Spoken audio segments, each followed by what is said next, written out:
Magandang araw po sa lahat. Gusto ko ipaalam sa lahat na karamihan sa mga jokes natin sa Pinas ay mga luma na.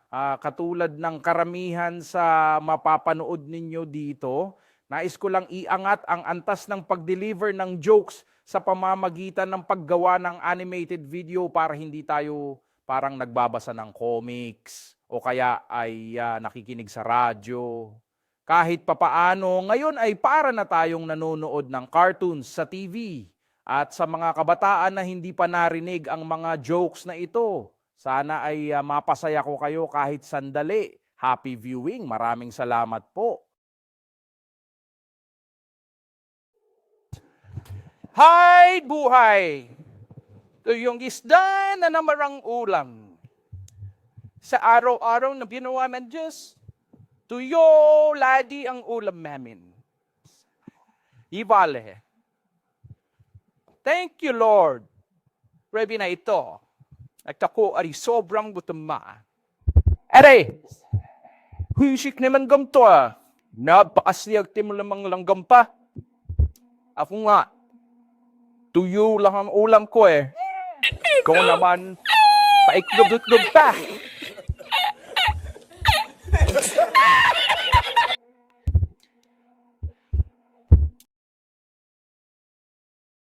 Napag-isip-isip mo na ba kung bakit nauso ang Montsari? Dahil siguro karaniwan sa mga relasyon ngayon ay di na umaabot ng anniversary.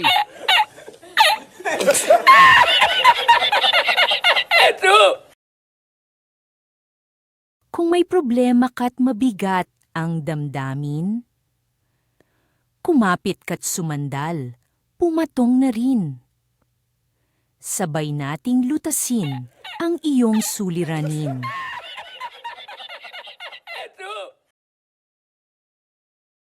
Ang mga lalaki, painumin mo ng 8 basong tubig sa isang araw, hindi kayang ubusin. Pero painumin mo ng Red Horse, kahit ilang case pa iyan, kukulangin pa.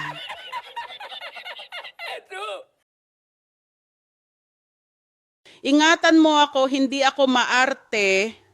Kumakain ako ng saging at kamote at lalo na sa malalamig na gabi, habang ikaw ay aking katabi.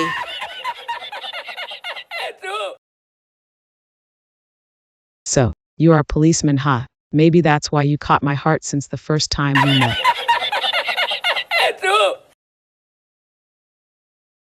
Mahilig ka ba magluto ng pancit canton? Oo naman. Bakit? Kasi pagkasama kita, feeling ko lucky me.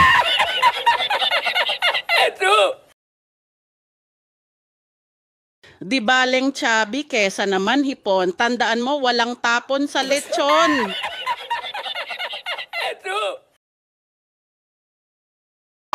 Buti pang kalendaryo, may date.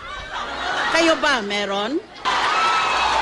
Para sa mga single, umuwi ng maaga mula sa school o sa trabaho para isipin nila may date ka.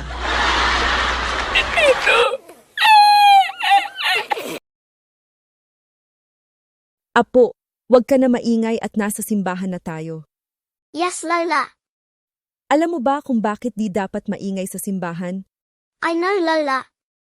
Because many people are sleeping. Do you know the meaning of wife?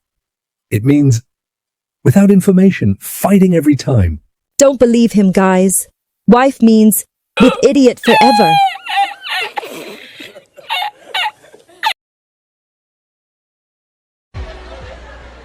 Alam nyo ba ang isa pang tawag sa Valentine's Day? Para sa mga malungkot na single, ang tawag dito ay Singles Awareness Day. Para sa mga masaya na single, ang tawag dito ay Singles Independence Day. Pero sa mga walang pakialam, ang tawag dito ay Thursday. Mahirap magmahal ng patago. Kasi, baka mahalin ka rin ng patago. Kung ganun din lang, wag na kayo magmahalan. Magtaguan na lang kayo.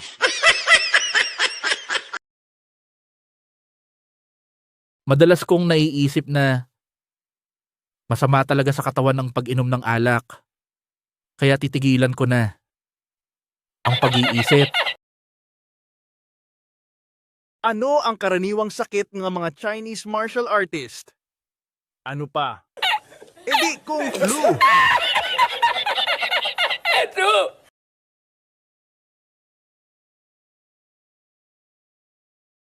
Ano ang tawag mo sa palakang mahilig kumanta? Edi palakanta! Ano naman ang tawag mo sa palakang mahilig sa sex? Edi palakantot!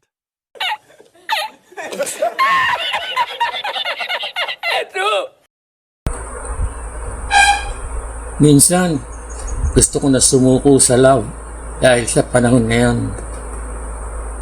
Coconut oil na lang ang virgin. Tanghali na lang ang tapat. Bilihin na lang ang nagmamahal. Ihi na lang ang nagpapakilig. Motolite na lang ang tumatagal. Emblolier na lang ang mapagkakatiwalaan. Pati hope ngayon, sigarilyo na lang. Ang trust naman, naging condom na. At ang pag-ibig, pabahay na. At isa pa, you can only find true love in San Marino Tona.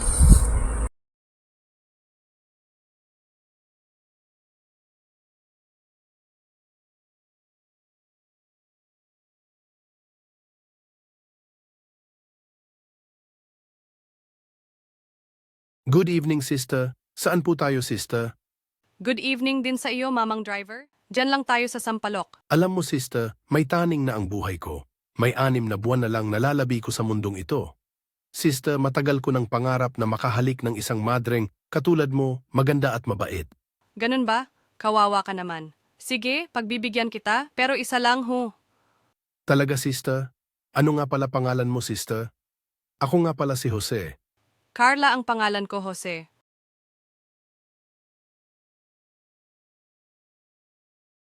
Salamat, sister, ha? Sa wakas ay natupad din ang pangarap ko. Walang anuman yun, kaligayahan ko ang mapagbigyan kita sa iyong huling kahilingan. Hala, nakarating na pala tayo sa destinasyon mo, sister. Alam mo, sister, na guilty ako sa sarili ko. Hindi totoong may taning na ang buhay ko.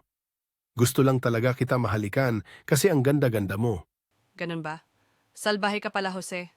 Pero okay lang yon at may aaminin din ako sa'yo. Hindi talaga ako sister. Pupunta lang ako sa costume party kaya ako nakasuot ng ganito. Ang tunay na pangalan ko nga pala ay Carlo.